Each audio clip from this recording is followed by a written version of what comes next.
You're listening to the Common Descent Podcast.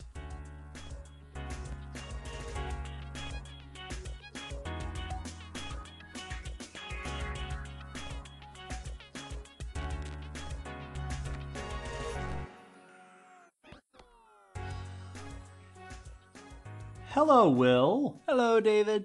Hello, listeners, and welcome to episode 62 of the Common Descent Podcast. Woohoo. In today's episode, we are discussing amber. Yeah, Not we the are. color, not the friend of yours from work. Nope. The material. The organically derived material. It's not a mineral, more on that later. Material that we find all up and down the fossil record that is famous for its place in Earth history, not just for being a nifty trace fossil in itself, but also because of its habit of including within it remains of other organisms. Yeah, it's one of the holy grails for finding really well-preserved small animals. It is the source of some of the most incredible and rarest fossils in history. We learn just amazing stuff from amber. So we're going to talk all about it. We're going to talk in this episode about what amber is, where it comes from, and what it means as a source of fossil material. And then at the end, I'm pretty sure what's going to happen is I'm just going to start listing cool examples of amber. Because there's a bunch. Because oh my goodness. This episode was requested by Nils, one of our patrons. Thank you very much, Nils. Thanks, Nils. But before we get started, some announcements. Speaking of patrons, we've received a few new patrons since the last episode, including one who has subscribed at the level where we give you a shout out on the podcast. Woo! So welcome to Ansley. Thank you for joining us. Thank you. Also, speaking of Patreon, if you've been keeping an eye on it, you will see that with the inclusion of our newest patrons, we have, for the first time, surpassed $300 a month. Yeah, we have. Which is pretty awesome. It's amazing. Now, as of this very recording, the month has not ticked over yet, so it's possible that number will, the number kind of wavers at the turn of the month. Yeah. But we're up in the 300 range, and if you look at our Patreon, we set a goal for that. Mm-hmm. We said that when we started getting 300, we would arrange for public appearances. And as it turns out, we've already been doing that. A little bit. A bit. So this year, we're arranging for 2. Yes. At the end of June, Will and I will both be appearing at NAPC, the North American Paleontological Conference, in Southern California. We will, in fact, be giving a presentation about the podcast. So if you are a fellow paleontologist who's going to be at NAPC, hopefully we'll see you there. If you're not a fellow paleontologist, I assume you won't be there because NAPC is stupid expensive, just like SVP is. A bit pricey. But huge thanks to our patrons for helping to send us there, which they are. Yes. No, we would not be able to get there, both of us, without it. And our second appearance at the beginning of September, we will be making our triumphant return to DragonCon. Woo! So if you are going to be in Atlanta for DragonCon, maybe you'll see us there. Yeah. We're both going to be guest professionals this year, so we're going to show up on a bunch of panels.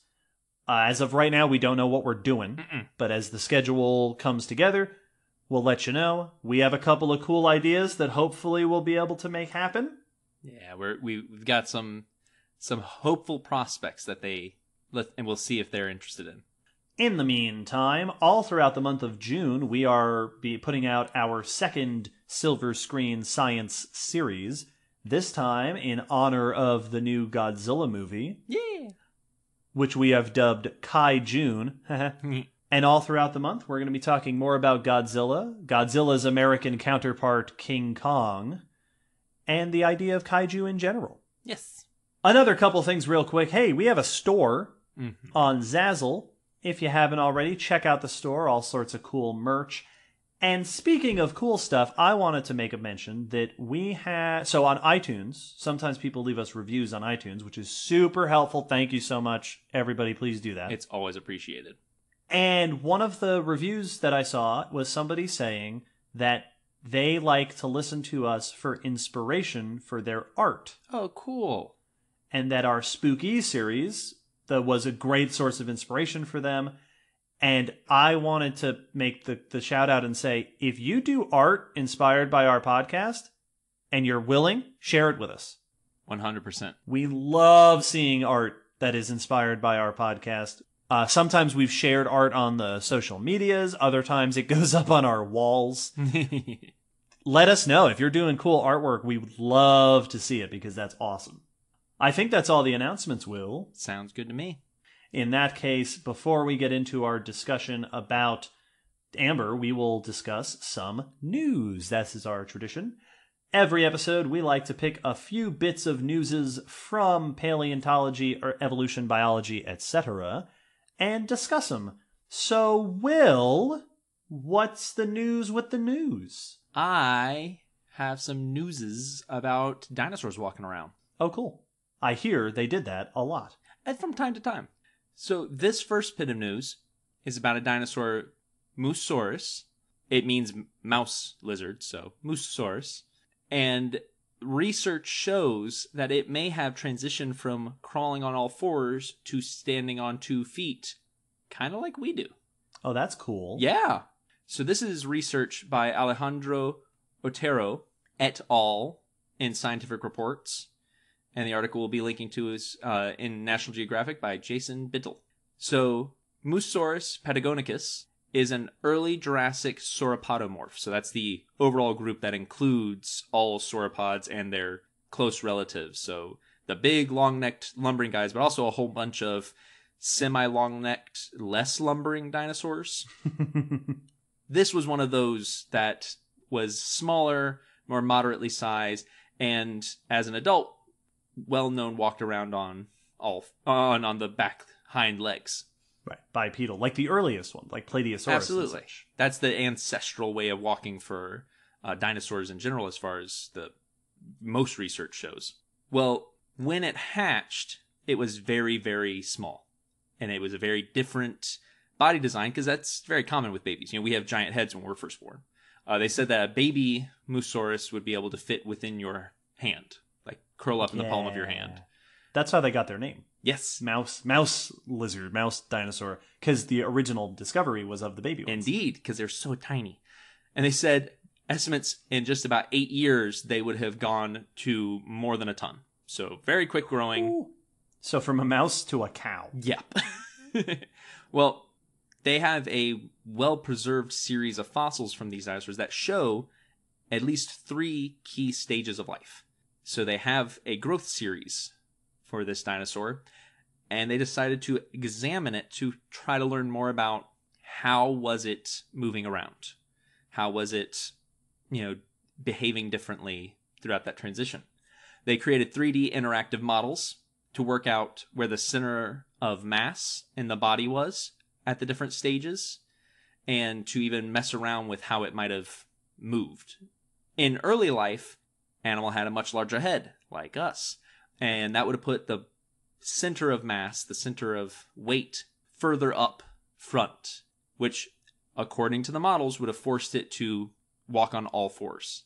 And they said it had well-developed forearms, so those arms seemed like they were ready to take that weight. But then as the dinosaur grew, its tail grew, more notably, and the weight shifted back with that tail until the center of weight, the center of the body mass, had moved enough back for them to raise up off those front limbs. Oh, cool.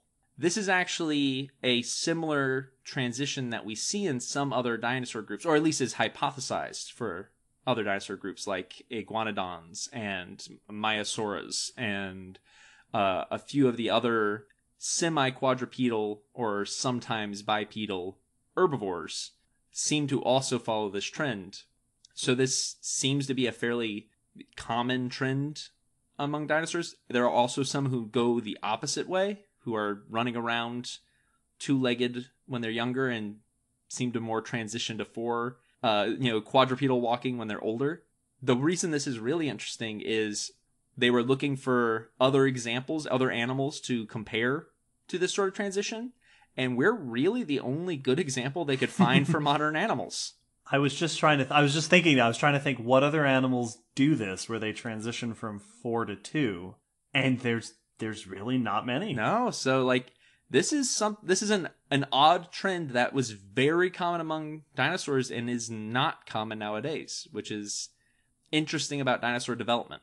It also is interesting because it traces the evolutionary history of certain groups. Indeed. Where you have certain groups where, like you said with dinosaurs, ancestrally bipedal and later on evolved quadrupedal forms, and probably the other way around as well. Very cool. Ontogenetic shifts. Hey, ontogeny, episode 33. Ontogenetic shifts through age are fascinating, and it's always exciting when we have enough fossils of a species to show us that. Oh, I love it. I love it. It's wonderful to be able to have a literal family history, not just family as in the classification, but a genealogy of dinosaurs. Well, you talked about a mouse lizard, but my first news piece is about a mouse. Hey, seems like our newses were connected by a theme. There we go. Yes, this is a master of segue. This is research discovering the coloration of a fossil mouse in a novel way that has not been detected before. Ooh. This is research by Philip Manning et al. In Nature Communications. We will link to an article on Smithsonian Magazine by Bridget Katz. In Germany, researchers discovered 2 fossils of a small rodent, a mouse, named Apodemus atavis, which is this really small, mouse-sized, beautifully preserved mouse. These 2 fossils that are gorgeously preserved. So not only do they preserve the full skeleton, nearly the entire skeleton in both cases, but also soft tissue. So fur and stuff. So we've talked a lot about dinosaurs and birds that are preserved this way, where you've got the feathers laid out in the sediment around them, but it also happens with mammals every now and then.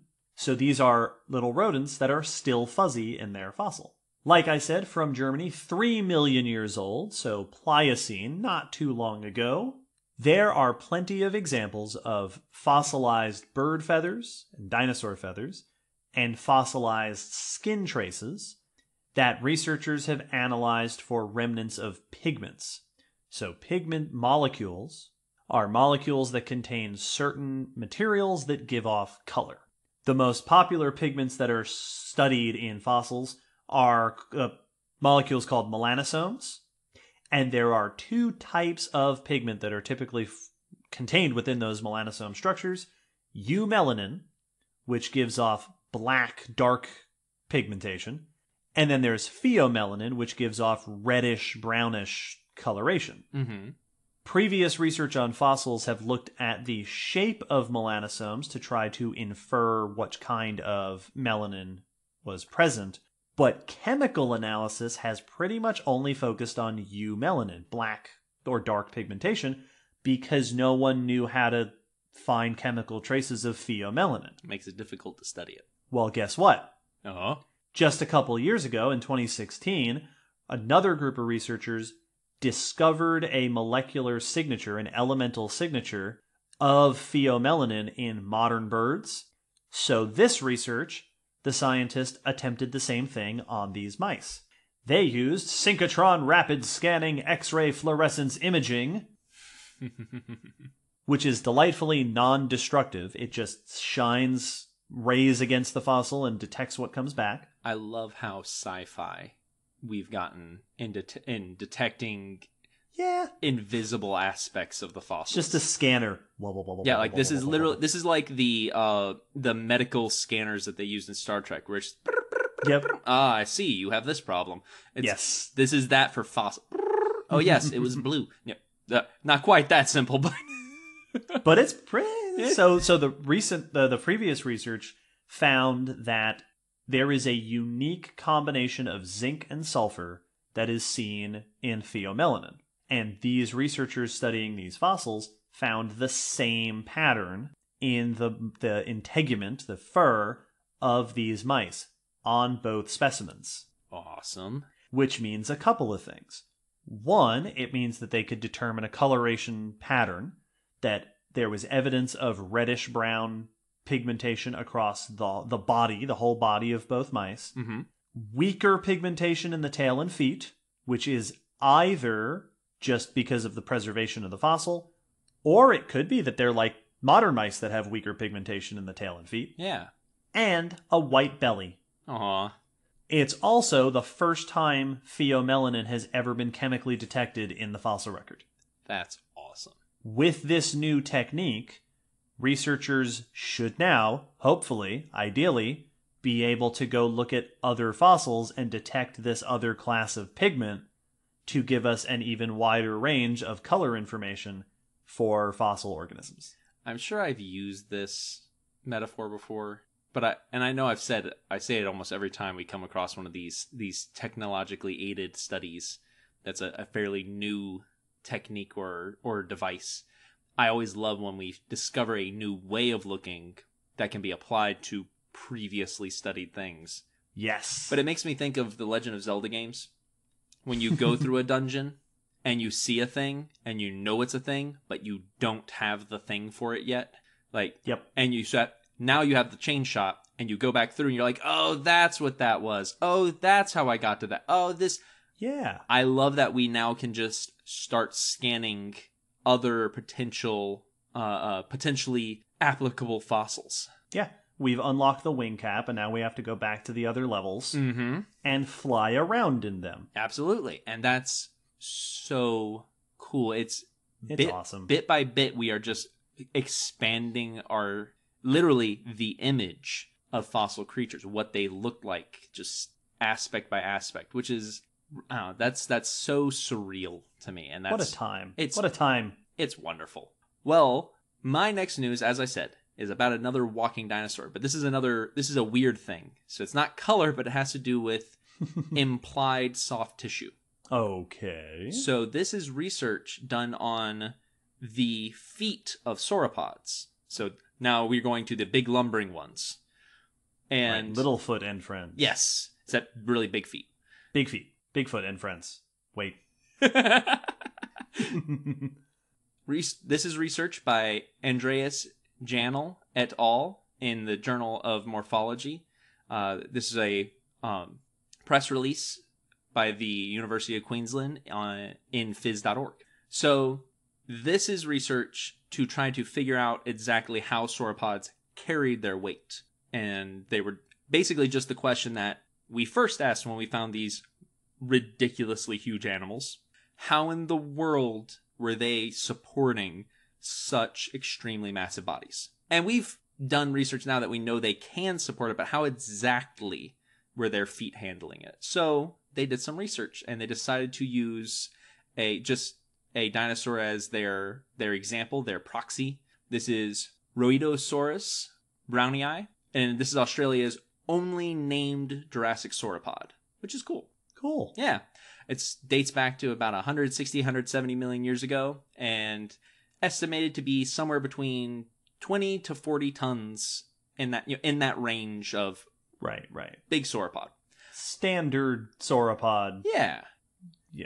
They were wanting to look at how it supported its weight, so they made replicas of the fossils that they could physically manipulate and used 3D modeling to assist in creating different postures and seeing how they might have held the weight. So the model helped them see how do the bones actually interact? How's the movement between the bone actually physically function?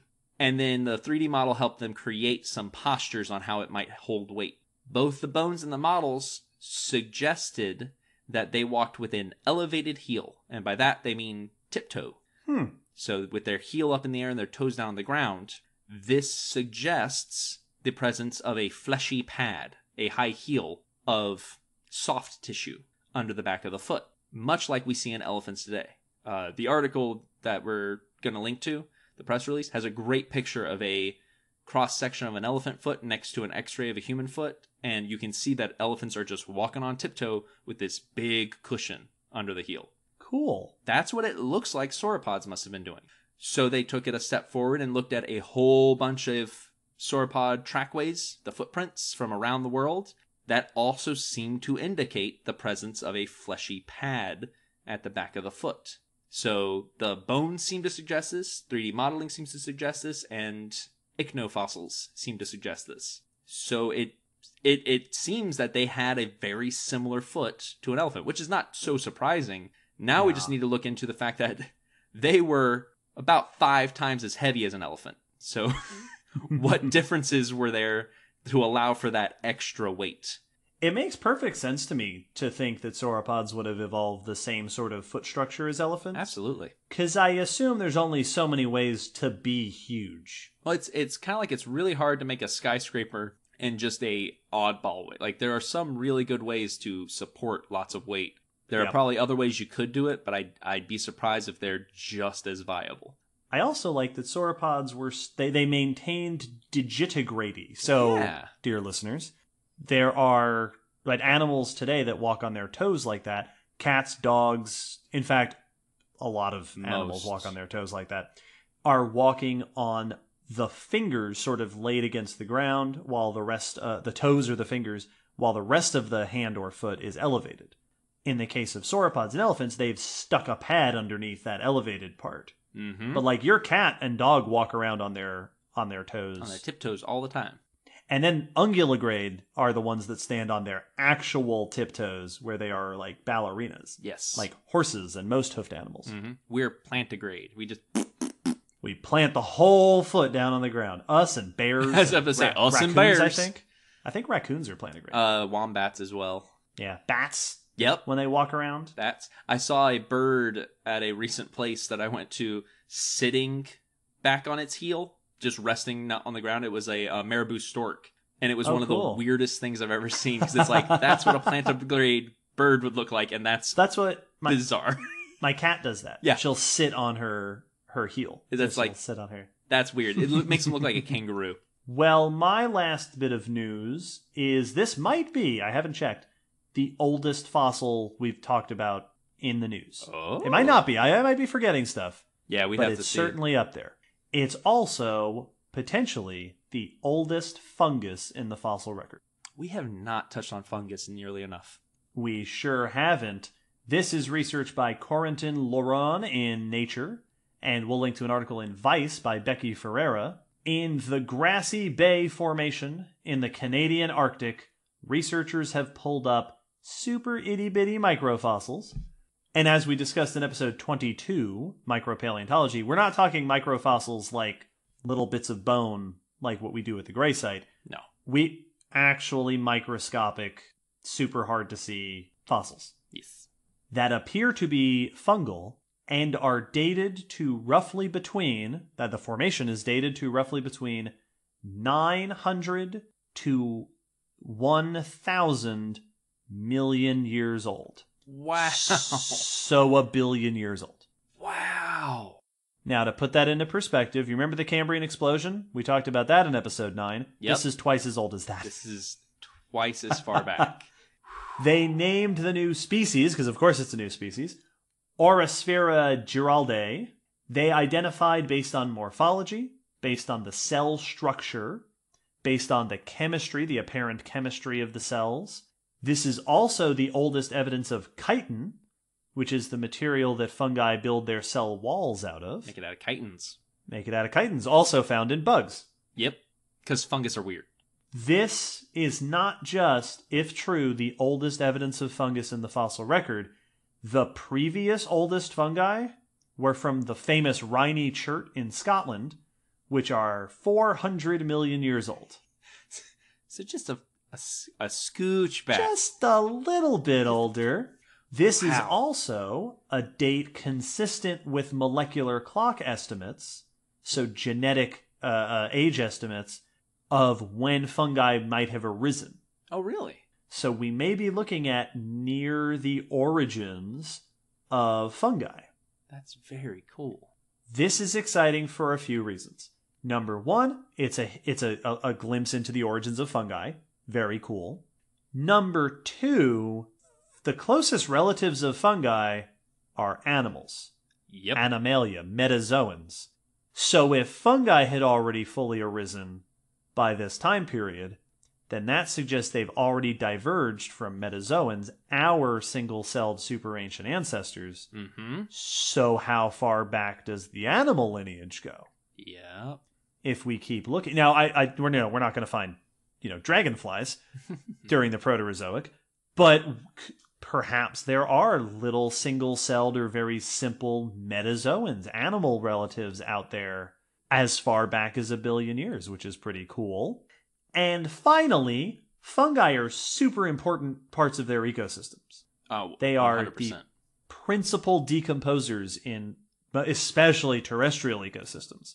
Fungi are an essential part of the complex ecosystem webs that we have today. So it's possible that the presence of fungi all the way back 1 billion years ago in the Proterozoic could be an indication of more complex ecosystems at that time period.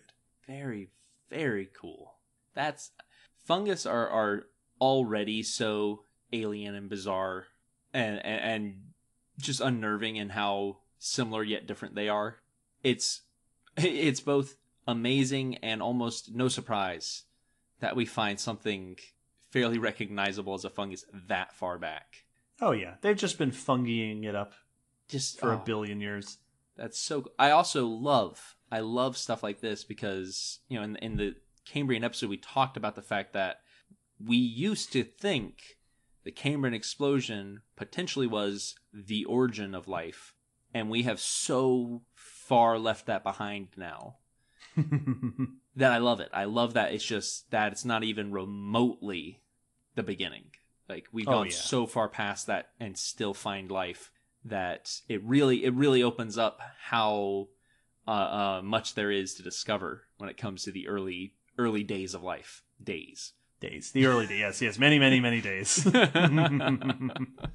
Well, with the news, shall we move on to discuss some of the coolest fossils in the world in amber?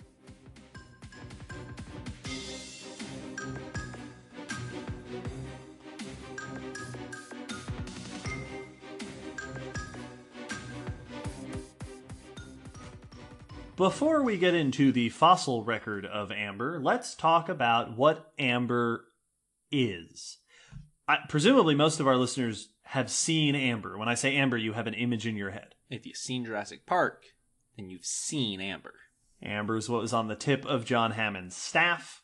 Amber is this usually golden, orange, yellowish, transparent substance. Amberish in color. Famous for containing inside of it the remains, oftentimes, of ancient organisms or of Aerodactyl. Amber, as if you know anything about amber, you probably know that amber is fossilized tree resin. Now, here's an interesting thing that will not surprise any of you if you've listened to our podcast up to this point. There's not really an actual good definition of what resin is. Yeah. Because sometimes you'll hear it called sap, and in Jurassic Park they called it sap. Yep. Right? It will get stuck in the sap. Yep. But I've seen some sources that differentiate that sap is the fluid in the vascular system of a plant, in the xylem and phloem, and resin is stuff that is secreted outside of the plant for other purposes. Yes. Other sources distinguish between resin and gum. Oh.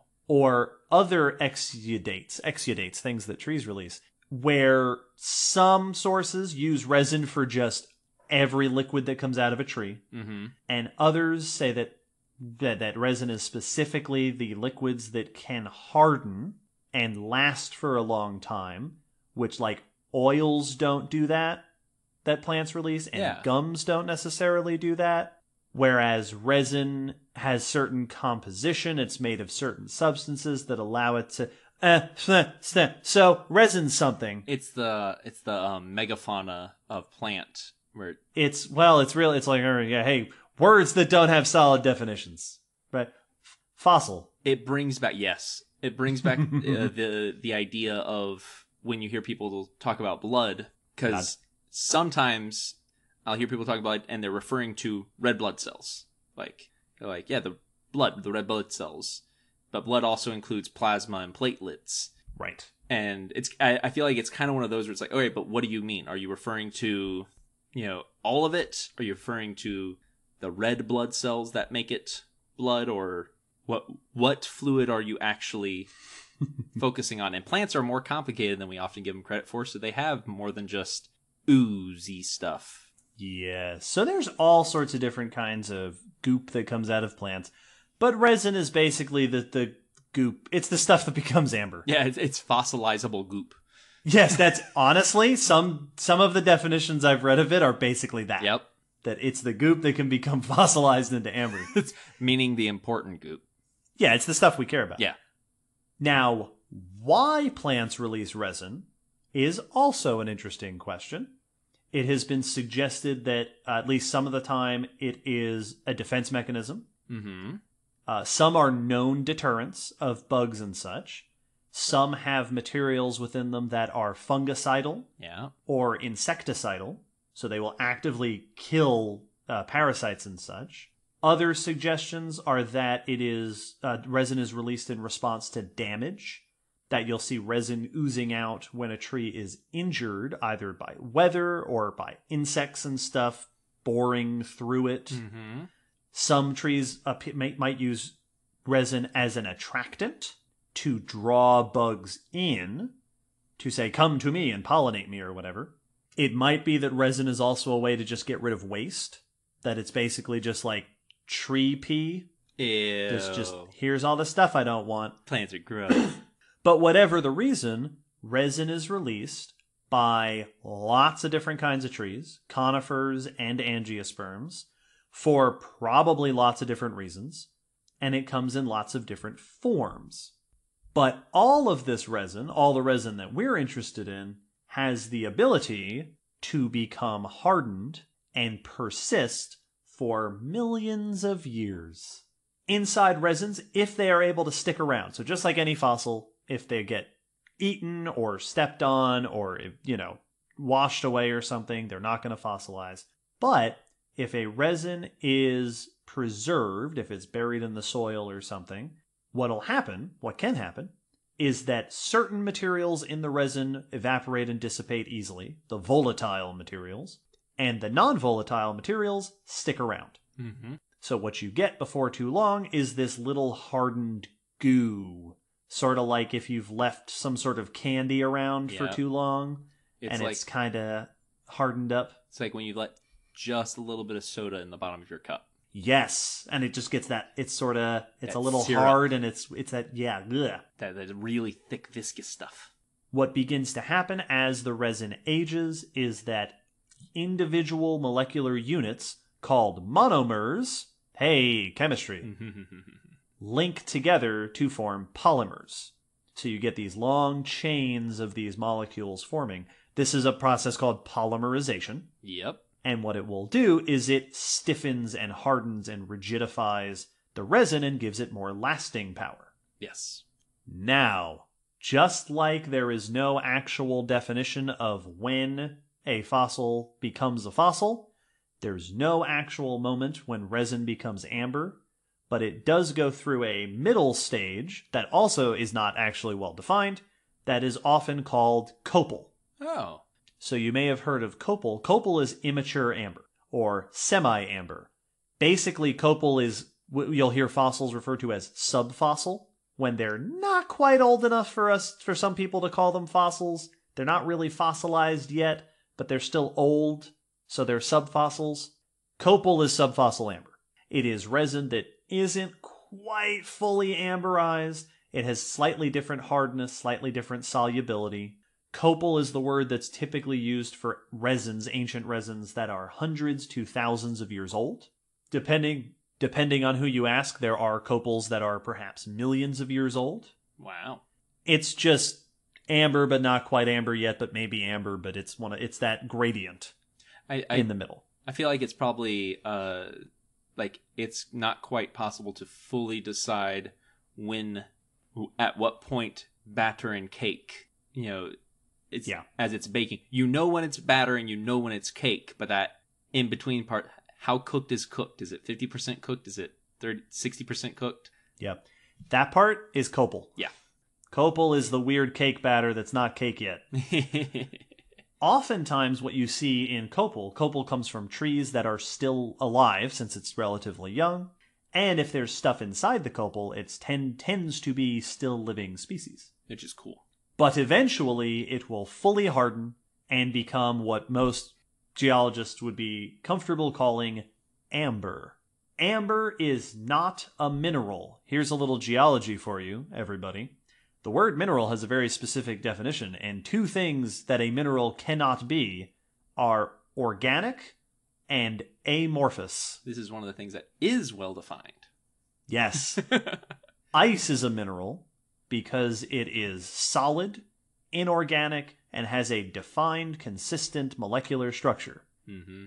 Amber is organic in origin, and it's not structured. It's just goop that solidified. There's no molecular, like crystalline structure to it. It's also extremely variable. Lots of people have tried to tackle how to classify amber. There are different groups. I've heard it said that there are two major types of amber, depending on what they're made of. But there are also classes of amber. There are at least 5 different classes of amber based on what their composition is, what sorts of things they're made of.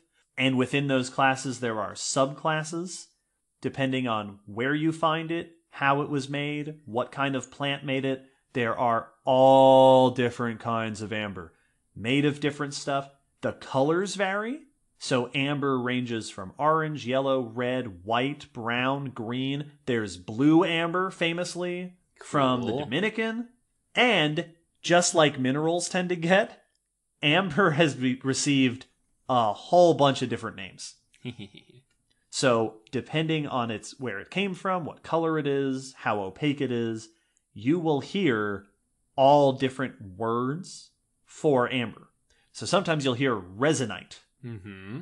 Which is amber. It is basically petrified, fossilized resin, resinite. You might also hear succinite, gedonite, granthite, beckerite, stantionite, glessite, schraufite, delatinite, gelinite, and those are all the ones that I wrote down. It's just super variable. There's so much diversity in amber. Well, and especially when it's something that could be found all around the world. It's one of those that it is absolutely has been discovered in human history independently multiple times. Oh, yes. And so, each country is going to have its own history of their initial understanding, and probably that will help. That will end up skewing them toward going, okay, well, now we all know we're talking about the same thing, but we call it resinite because that's what we originally, right. So it's picked up a lot of names. I'm known by many names. Yes, the breaker of chains, mother of dragons. Also made by a variety of plants.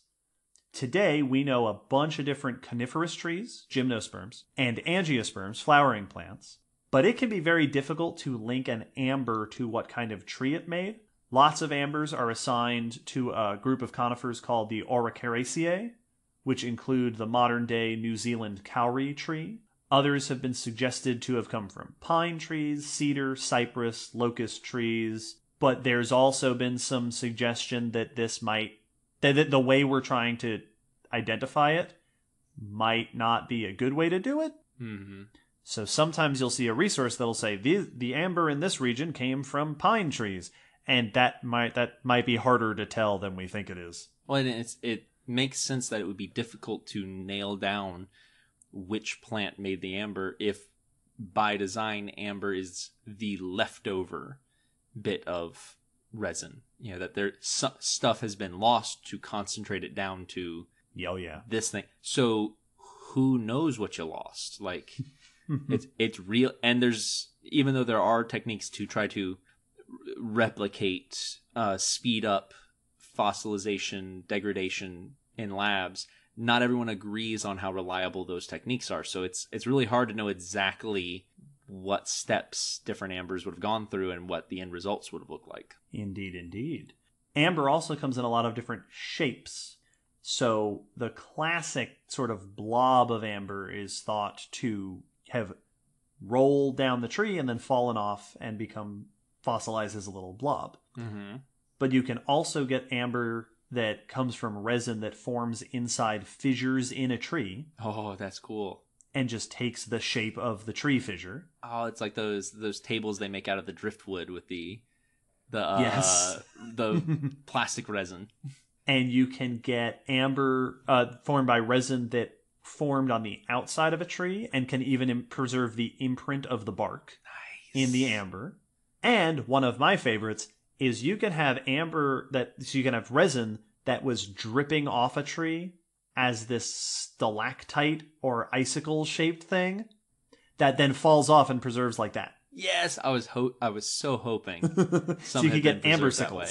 That's fantastic. When we're looking at amber in the fossil record, it is important to remember that amber is typically, here's a vocab word for you, allochthonous, which means not found in the place where it was formed. A lochthonous monster.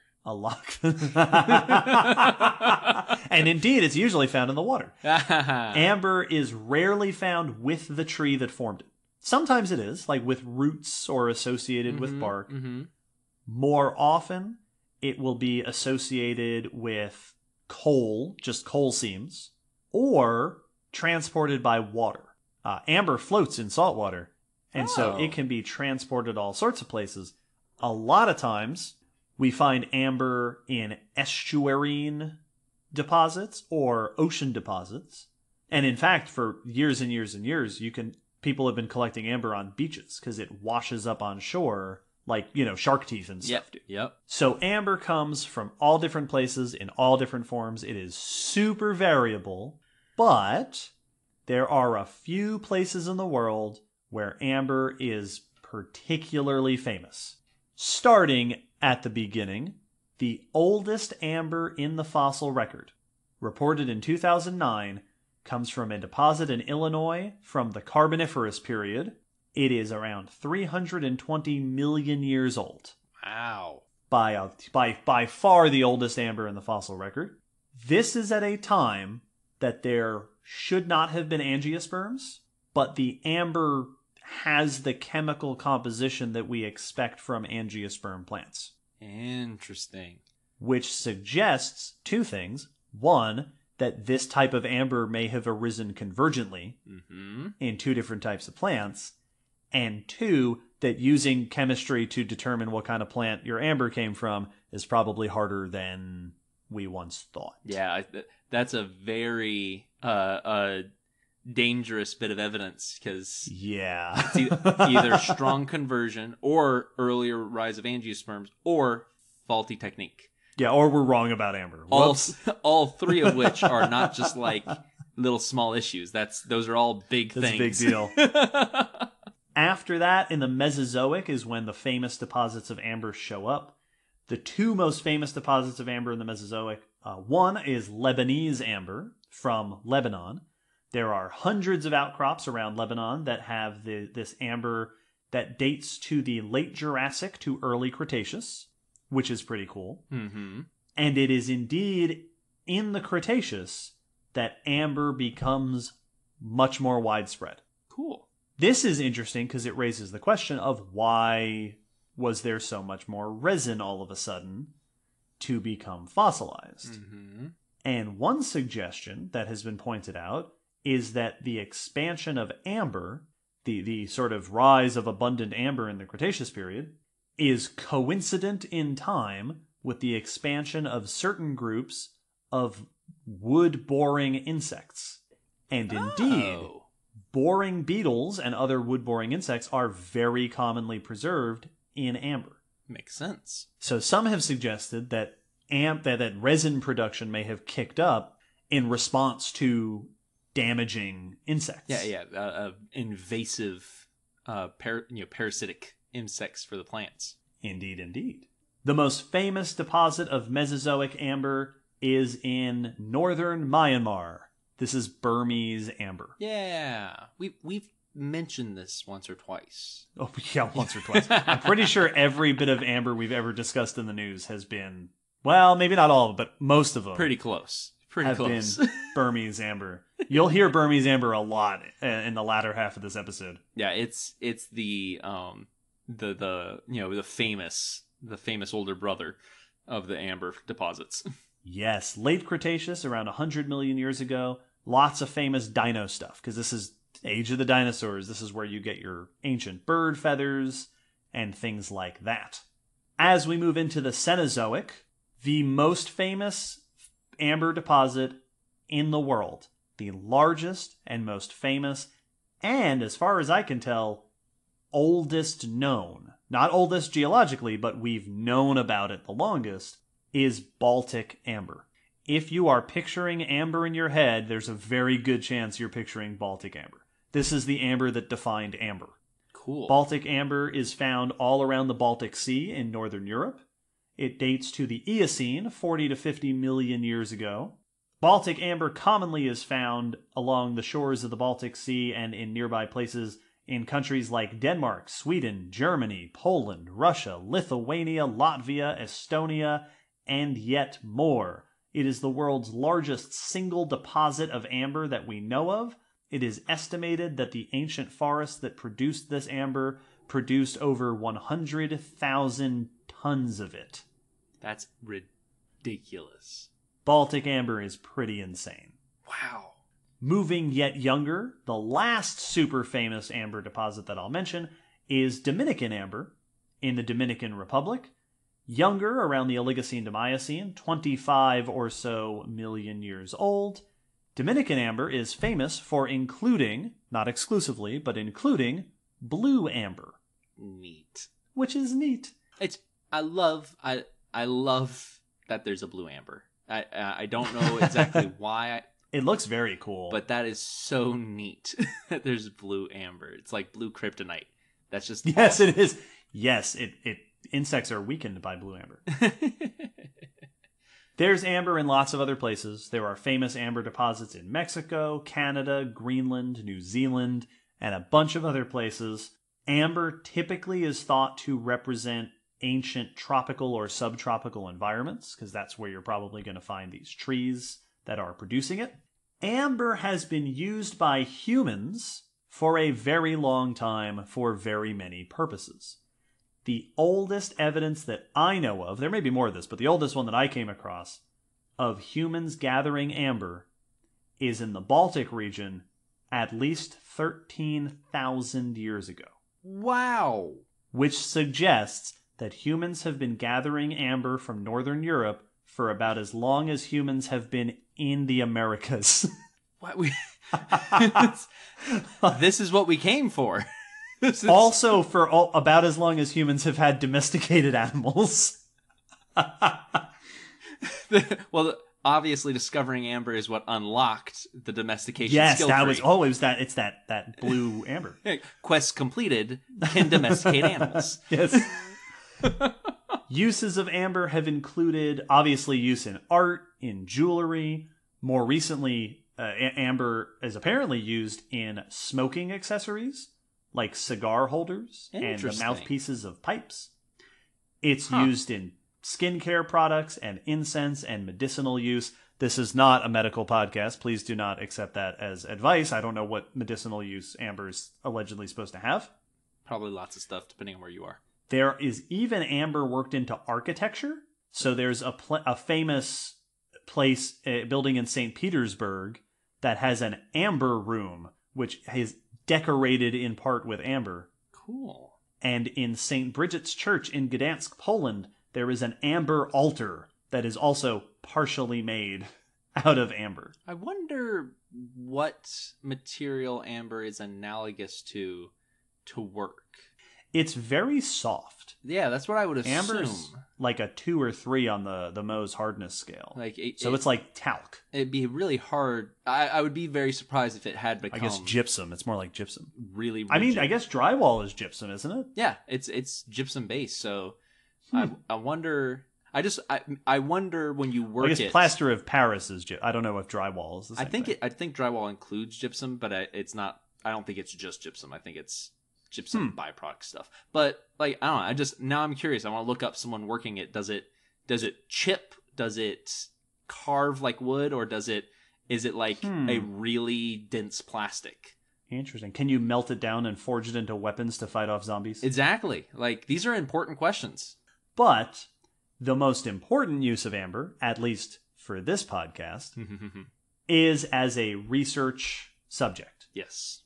Amber is itself a trace fossil. It is made by an organism. So like coprolites, episode 30, it is a remnant. It is something made by an organism. But it is most paleontologically famous for inclusions. Yes. Inclusions is the sciencey term that means stuff in the amber. Remember Jurassic Park. A bug would land on a tree and get stuck in the sap.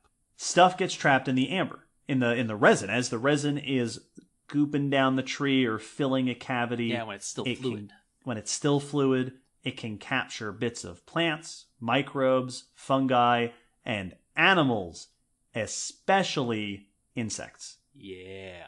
The oldest known amber inclusions, at least as of 2012, when the paper that I found was published, are from the Triassic in Italy at 230 million years old. Awesome. Preserved insects. And from then on, it's just insects and other stuff galore. All sorts of cool inclusions in amber. Before we get into what preserves in amber, let's talk a little bit about how. Yeah. What makes the preservation in amber so unique? Much of the preservation within amber is dehydration. Basically, amber, I've seen it referred to as an extreme form of mummification. Yeah.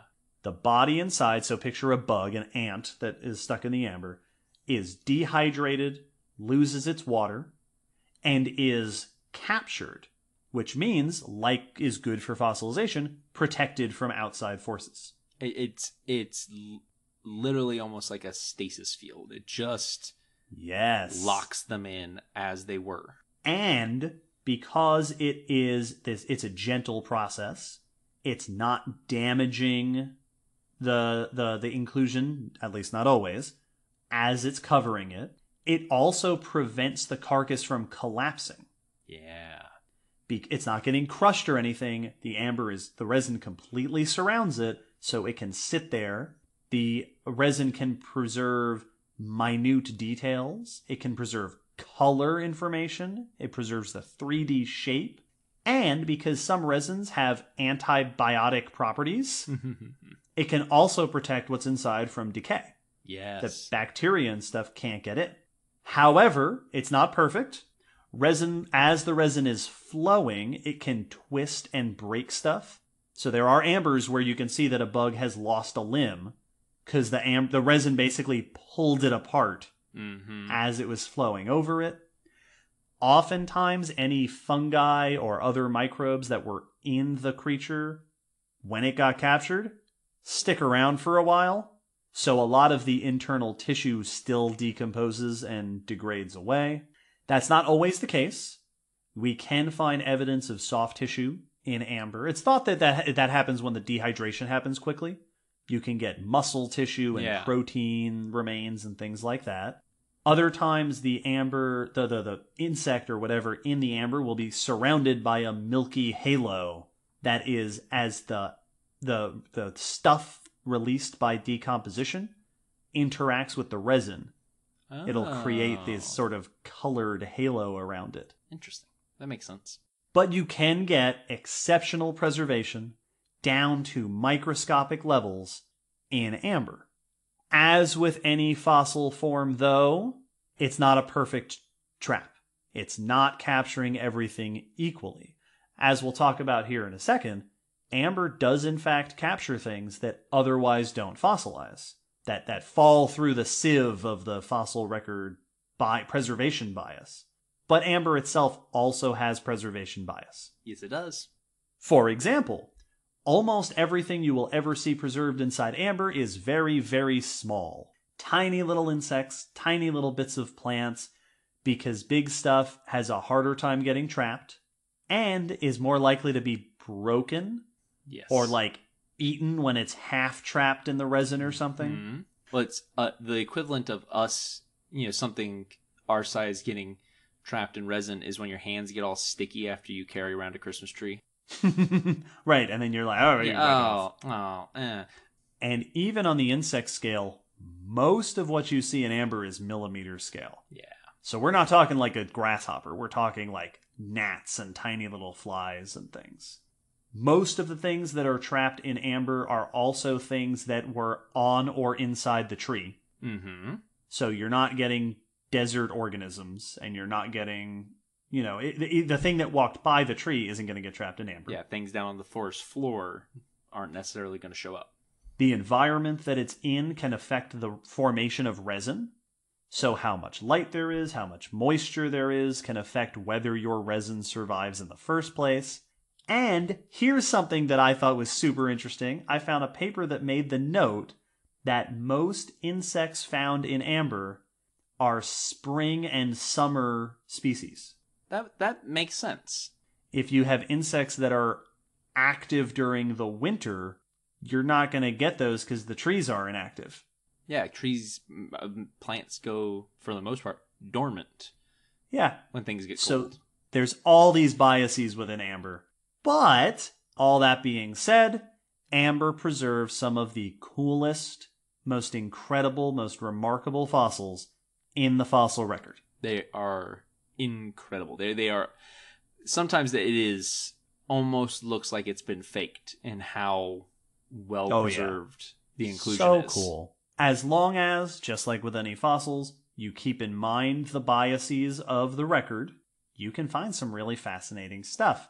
We're going to take a short break, but when we get back from the break, we're going to talk about all the cool things that amber can preserve for us that make it unique. But first, after the break, we're going to talk very briefly about the velociraptor in the room. And why it's not here. And discuss the one very notable thing that amber does not preserve. Stay tuned.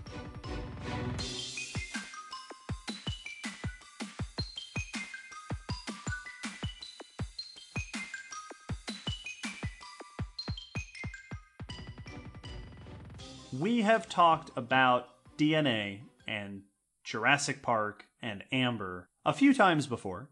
We did, episode 23 was all about Jurassic Park. We did a whole series about Jurassic Park, Silver Screen Science, last June. Episode 34 was about ancient DNA.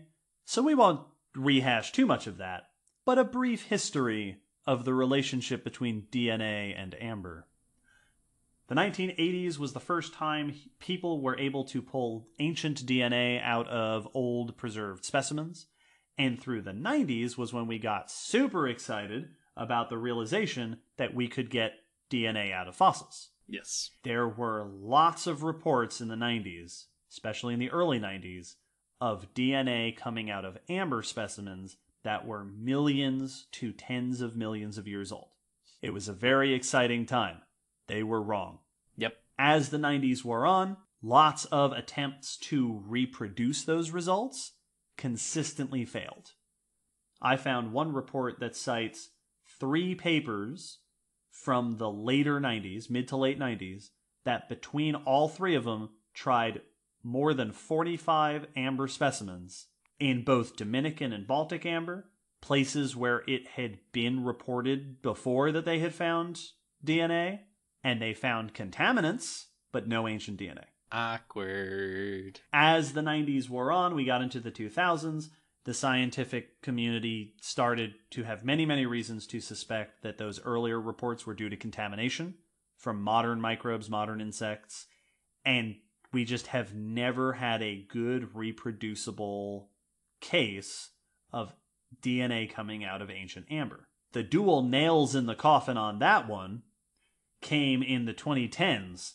First in 2012, when the famous study that we've talked about before attempted to discern the half-life of DNA, basically the lifespan of DNA in natural environments, and determined that even in the best conditions, DNA isn't expected to last more than 1 million, maybe 2 million years. Mm-hmm. And then there was a study in 2013 by Penny et al. That decided to look at much younger resins and test for DNA.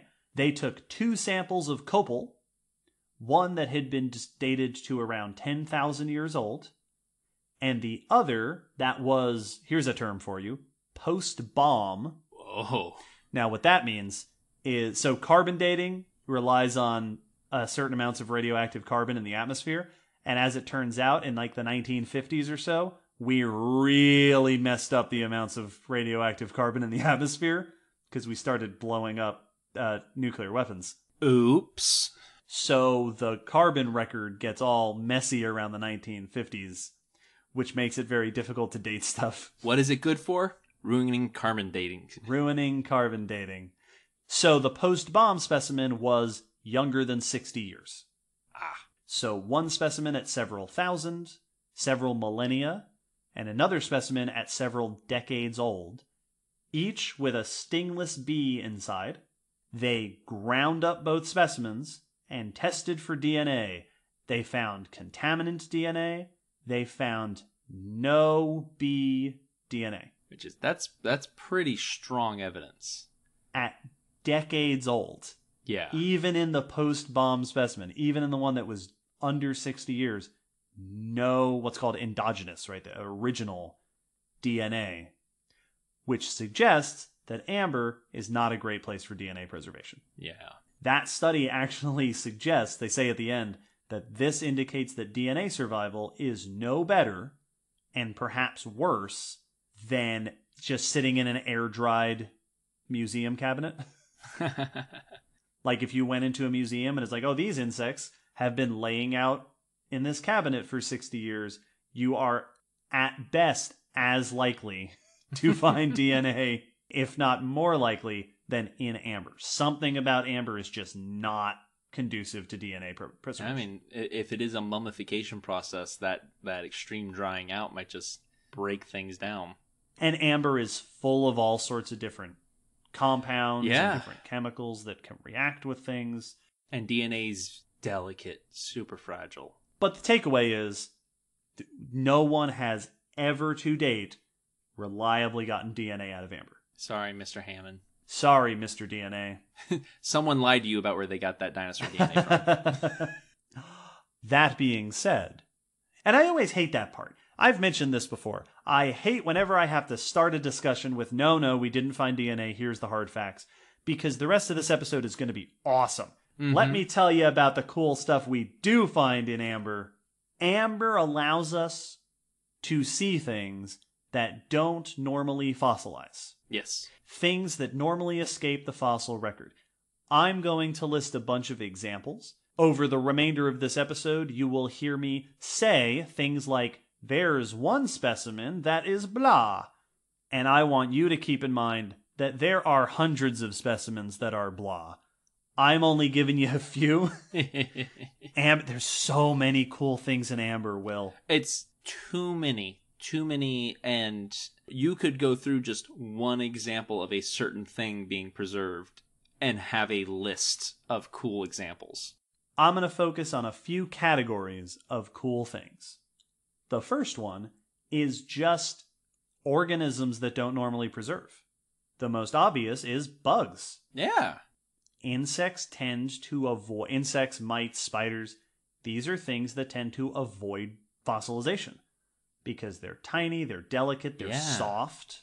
They're not very, for their size, they're tough, but not compared to other big stuff. No, easily broken down before fossilization can take them. But amber preserves flies and mites and gnats and moths and butterflies and the kinds of things you don't normally see. This also means that a lot of the time the stuff we find in amber is new species because there's just no other options for finding them. Like if you find a piece of an ant in 100-million-year-old Burmese amber, you don't have any other 100-million-year-old ants. That's the only source of that for the most part. It's like when they dive down to the extreme abyssal depths of the ocean. Almost every time we've gone down there, and I believe every trip that has been made down there, probably new species. I don't think I've ever heard of one where they're like, and we didn't discover anything we didn't expect to see. Yeah, nothing exciting this time, guys. We have discovered a new species, the vast majority, to be on the safe side, but almost every single time we discover something new, because of course, how else are you going to find any of those things? They're not washing up on the beach. There's no way for those to get up to you when you're in the Marianas Trench. Like, this is the fossil equivalent of that, which is just incredible. One discovery that I remember I wrote about this for Earth Touch a couple of years ago, back in 2017. Well, I'll put, so many links in the blog post. Was an insect in Burmese amber, late Cretaceous, that was a new order of insects. I remember that one. Not a new species, genus, family, a new order of insects. A 2018 paper reviewed millipedes from Burmese amber and concluded that there have been 460 new species of millipedes identified from Burmese amber. Jeez. Another article I read cited that in 2018 alone, researchers discovered 321 new species in Burmese amber. That's unnecessary. That's too much. It's gratuitous. Cut it out, Myanmar. It's Wow. crazy. Sometimes these are being dug up by scientists, but in Myanmar, a lot of it is coming from markets. So Yeah. we've talked about Lita Shing and colleagues a bunch in the news where they go to the Myanmar markets and just walk around and go and look for amber and go, oh, hey, this is a cool thing. I'm taking it and I'm buying it. They buy it and then research it. This is mine now. I'm taking it. In addition to insects, we also get vertebrate fossils in amber, salamanders, lizards, all sorts of things, usually with soft tissue preserved. Yeah. Dehydrated as always, but you can get muscle and skin, nerve remnants, cellular details. There was a paper just last year in 2018 that found frogs. There's a bunch of frogs in amber.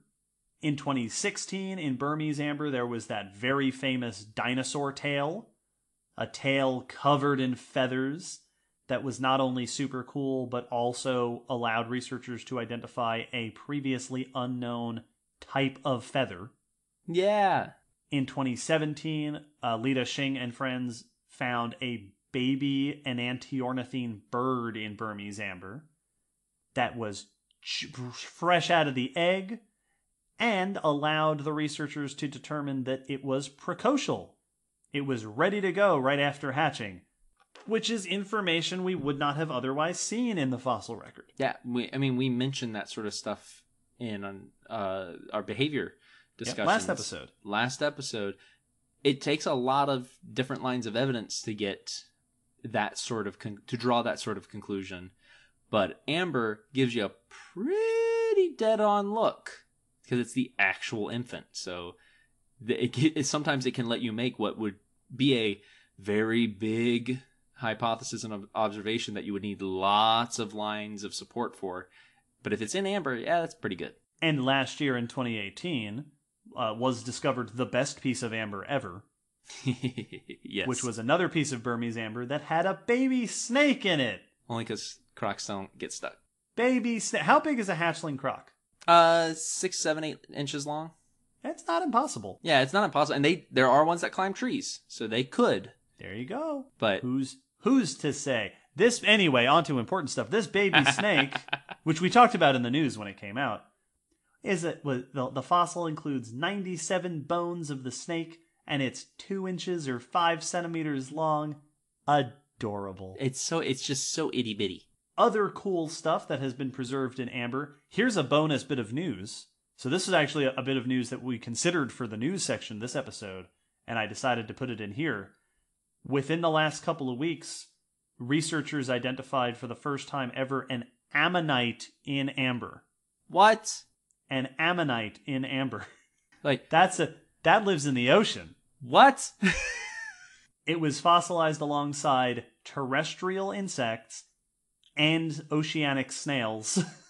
It's just so weird. It may be that the resin flowed like onto a beach or something, or that it was high tide. Believe it or not, there are other cases of marine fossils in amber. There was a study that I found that cited examples of amber with marine plankton and foraminifera and such in it that they said were probably, as they said, it introduced to trees by wind or spray, like waves crashing on the shore or high tide. There was a 1996 report of a crab in Mexican amber that may have been near the roots or something. And that crab was found alongside mangrove pollen. Yes. So you're looking at submerged trees. I love it. One of my favorite rare finds in amber, rare occurrences, is, not to leave out our botanical friends. Will just got that joke. It took him just a second. From Baltic amber from Russia, from dating to the Eocene, 2 tiny, tiny leaves of a carnivorous plant. Ooh, that's cool. With sticky tendrils that would have been used for catching bugs. Like a sundew. Similar to a plant in South Africa called Roridula, which is cool because those are only known from South Africa, and this amber came from Russia. Wow. Also, carnivorous plants have practically no fossil record. So it's super cool discovery. It's not surprising. It's not like we're just lousy with carnivorous plants. No.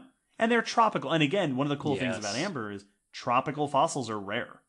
And amber is a great way to get them. Because there's lots of trees in them. They're tropics. And finally, for this category, in 2003, from Lebanese amber, early Cretaceous, 130 million years ago, researchers reported a single thread of spider silk in amber with glue droplets on it. That's so awesome. The oldest known example of sticky spider silk. This one makes me think of a XKCD comic about future entities. Yes, I remember this one. Yep, time traveling back, and they're coming back to see spiders. People are like, why are you coming back to see spiders? Like, they're all the rage in the future. Like, we love them. What's this sticky thing it's caught in? That's a web. They made webs? And then one of them just paused. Yep. Dinosaurs must have been so weird. Yep. Like, how often do you get web fossils? Practically never. Practically never. This is awesome. One of the coolest things that amber is able to show us, hearkening back to the last episode, is signs of behavior in the fossil record. Because what better way to capture behavior than to capture an organism in a little time capsule? Like, literally frozen in the instant. Now, we do have to be careful with this, because it can be easy to see an insect in amber and assume that whatever position it's in was its life position. But it's important to remember that it takes us a little bit for the amber to flow over it. And so oftentimes we'll see signs of stress. Yeah. Or struggling. It's like the worst quicksand ever.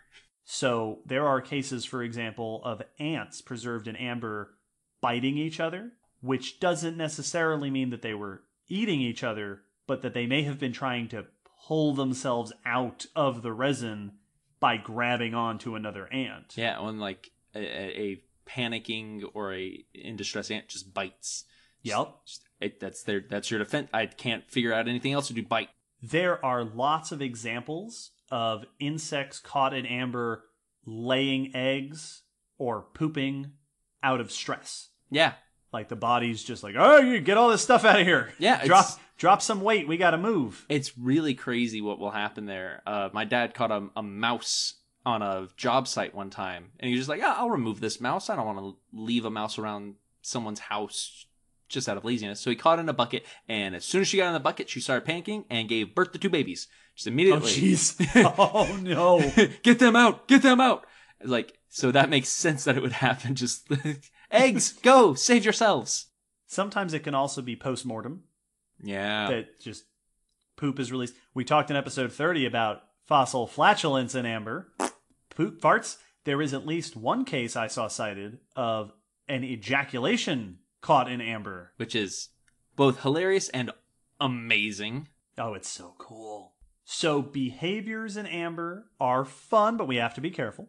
Well, because it's, even if you think back to the scene from Jurassic Park, the clip where they show the mosquito getting rolled over, like, it's not something that just, like, freezes them. It is a little landslide, you know, and so it's going to push them over. It's going to flip them around. Like, I've seen spiders in amber, and they look like all contorted because their legs are getting thrown in all different directions. Trying to stop themselves from getting captured. Mm-hmm.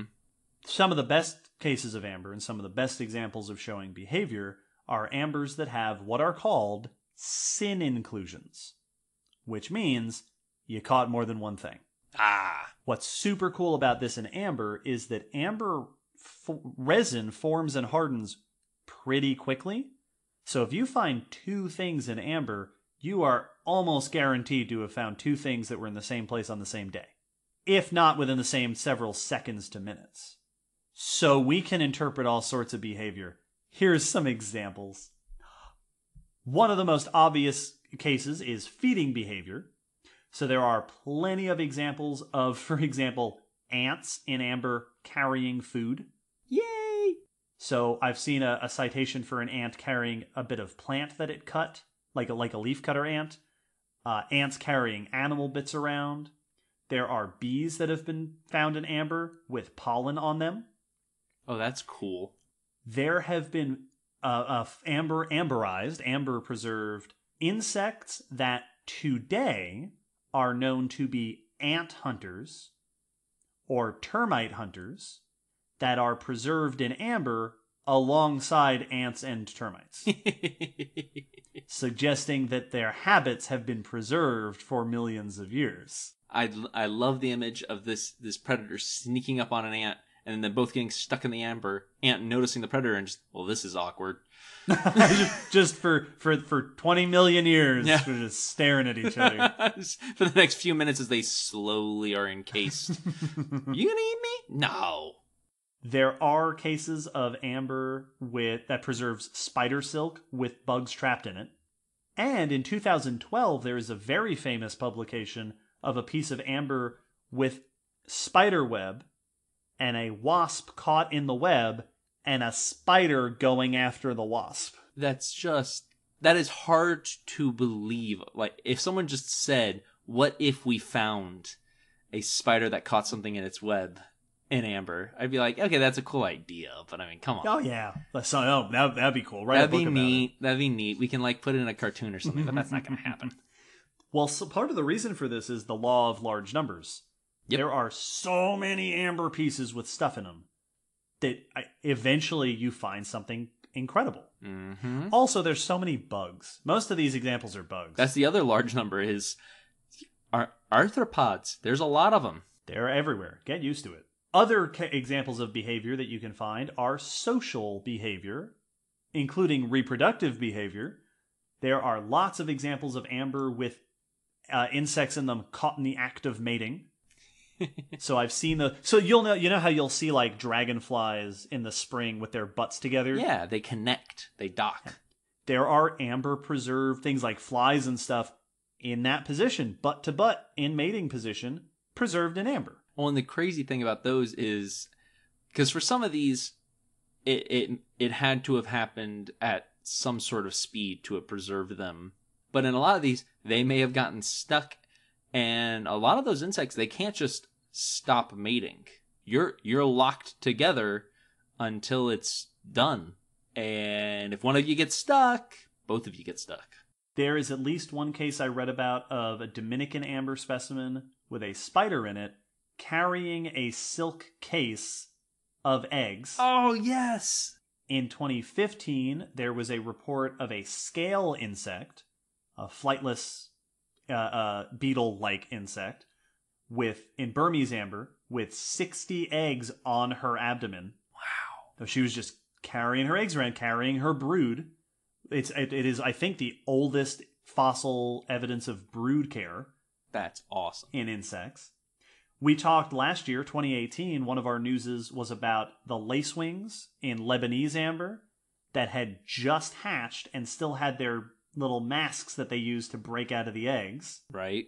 One of my favorite examples was a 1999 report of a piece of Dominican amber that had a new ant species in it. Most of these are new species. I think everything I've listed so far has been a new species. Yeah, absolutely. This one had 92 ants in it, including worker ants, larvae, pupae, and eggs.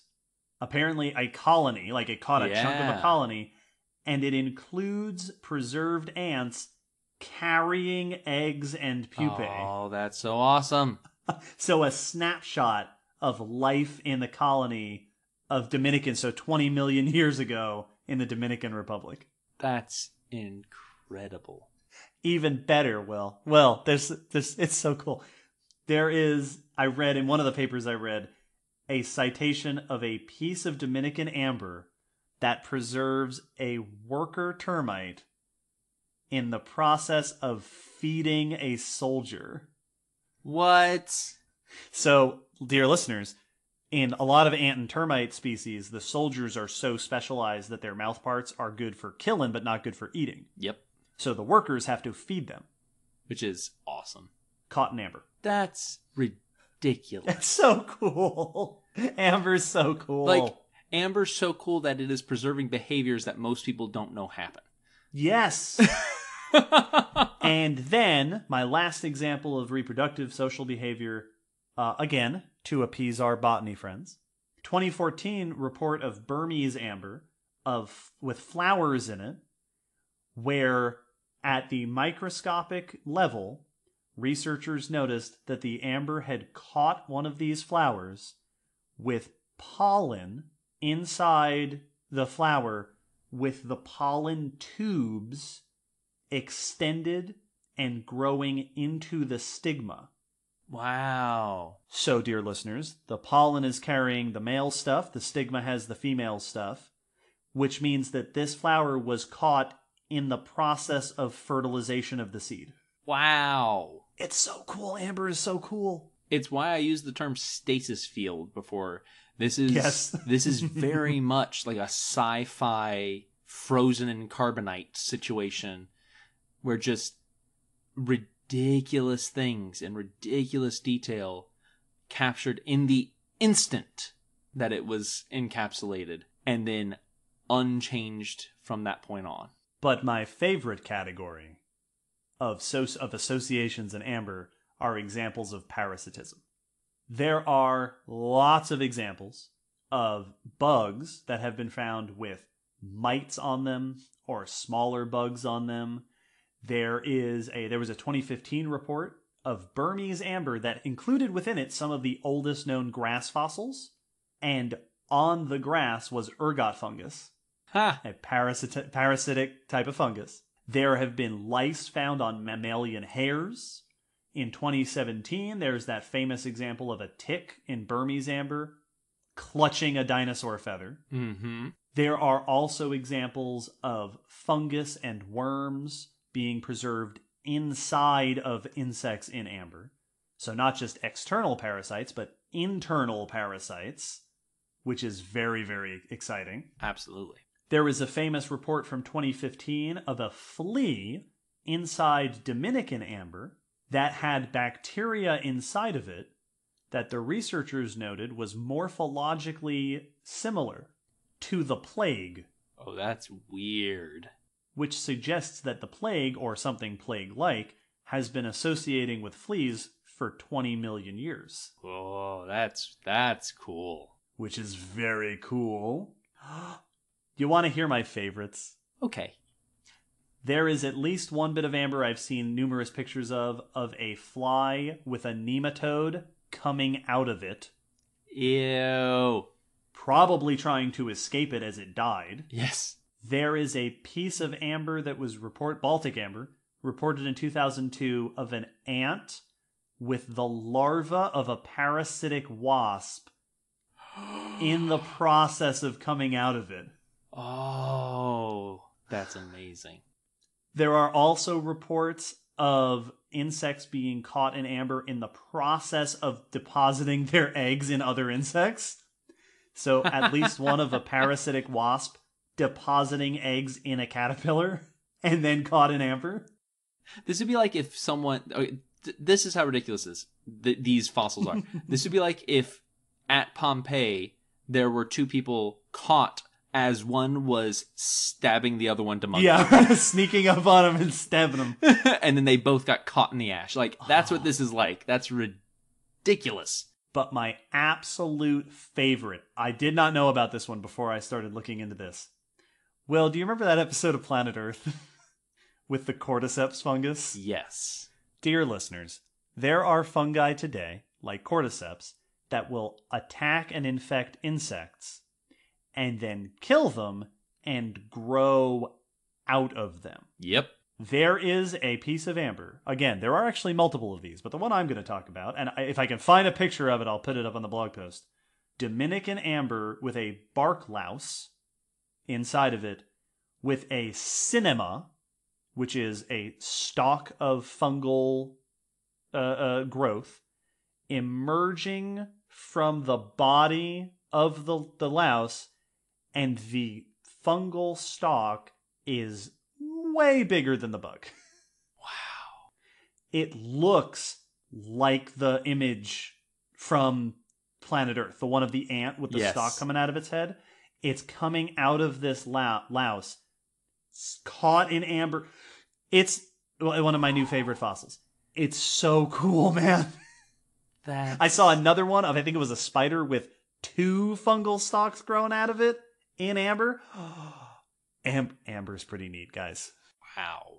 These really, once again, had they been described to me with just as the concept, I never would have put any money down that we would have found fossils of these. These are incredible. And it's more than just that they're a cool occurrence. These kinds of fossils of behavior and association, what they tell us is that these sorts of things have been going on for a long time. Yeah, this is a long-lasting relationship between fungus and insect, or parasitoid and other bugs. These are from, the Dominican louse with the fungus coming out of it is 20 million years old. The wasp larva coming out of an ant is Baltic. That's Eocene. Yes. That's 40 or 50 million years ago. That's pretty darn cool.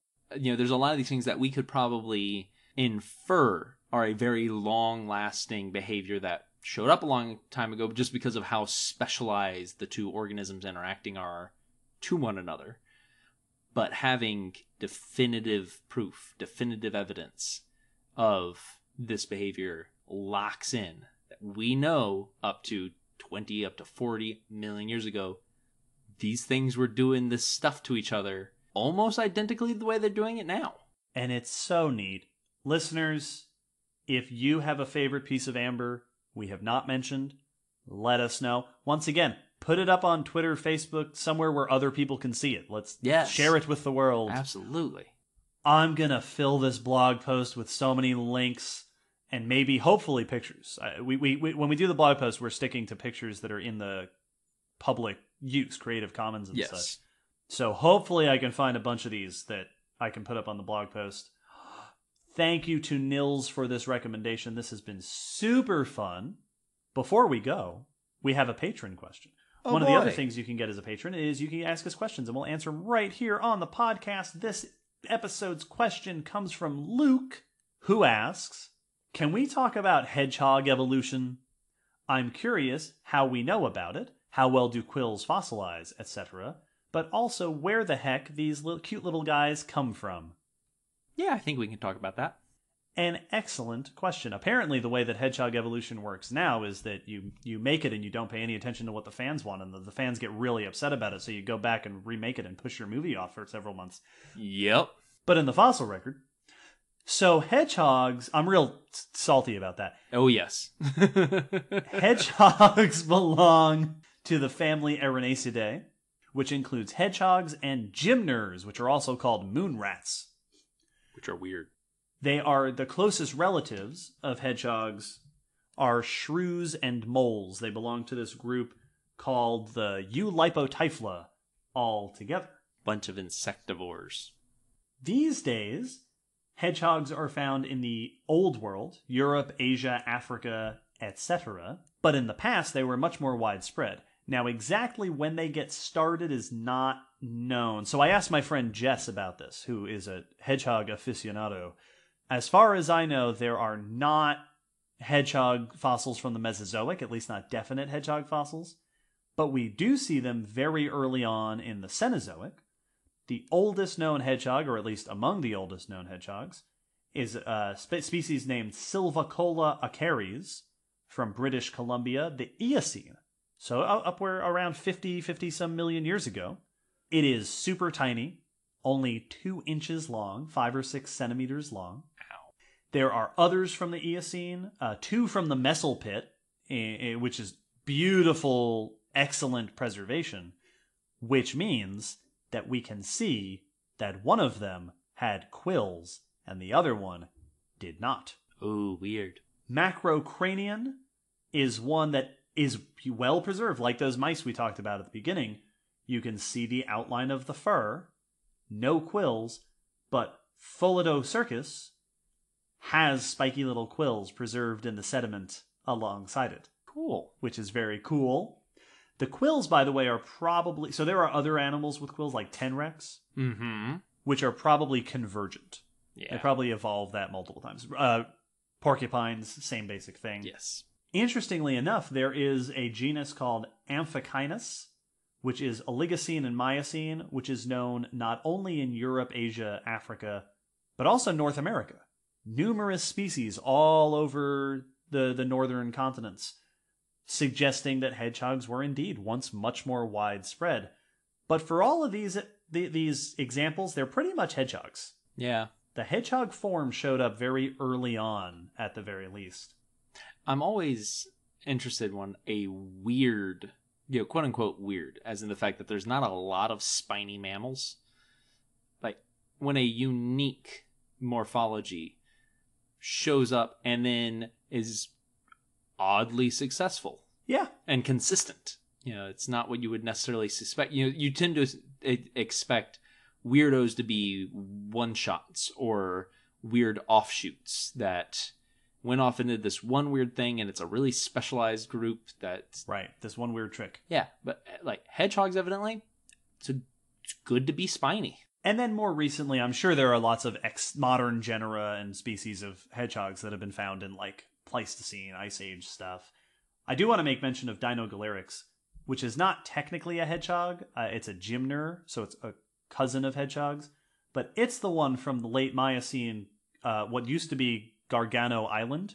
And you remember episode 4, Island Evolution? You know what happens on islands. Yeah. This was a 2-foot-long moon rat.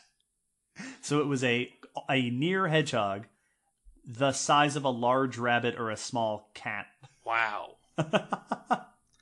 Like that's pretty cool. It's almost dachshund sized. And for small dachshunds, that is dachshund sized. Yep. So hedgehogs have a pretty rich, pretty consistent history in the fossil record all around the northern continents. Very cool. Thanks for the question, Luke. Yeah, thanks for the suggestion, Nils. Thanks for listening, listeners. Hopefully you enjoyed this episode and our trip through the fossil record of amber a little. We release new episodes every fortnight, so stay tuned for more episodes coming up. Keep an eye out all month long for episodes of our Kaijun Silver Screen Science series. We're talking about Godzilla and King Kong and other kaiju. Keep an ear out for what we're doing at NAPC and DragonCon. Ideally, hopefully, we will be bringing back recordings from those trips. Yes. And as always, keep your comments, feedback, questions, suggestions coming our way. When you started with keep, my brain half expected you to say to yourselves. And I was like, that's not what we want. Keep it to yourselves. Keep it to yourselves. Tell me nothing. Had enough of it. No, tell me please. how to do my podcast. We love them. We love hearing from you. Thank you for listening. We'll be back trailing off, doing the thing at the end of the episode. Bye. Goodbye, everybody.